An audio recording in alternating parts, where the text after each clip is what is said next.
আল্লাহ পাক আল্লাহ রাব্বুল আলামিন বলে, মানুষ পৃথিবীর কোনো কিছু নিয়ে তোমাদেরকে চিন্তা করতে হবে না।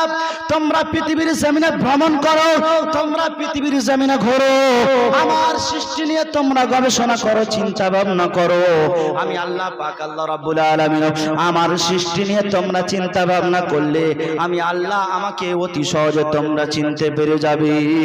সিরু ফিল আরদি ফানজুরু কাইফা কানা আকিবাতুল মুকাজ্জিবিন।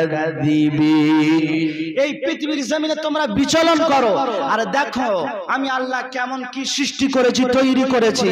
তাহলে আমি আল্লাহ আমাকে অতি সহজে চিনতে পারবে, বুঝতে পারবে। যদি আমরা ঘুরি, চিন্তা ভাবনা করি, তারপর চিন্তা ভাবনা না করলে কোনো জিনিস কিন্তু মাথায় ঢুকবে না। গত বছর আমার জলসা ছিল দীঘার সাইডে জুনপুর সমুদ্র। আমি ওখানে রাতের বেলা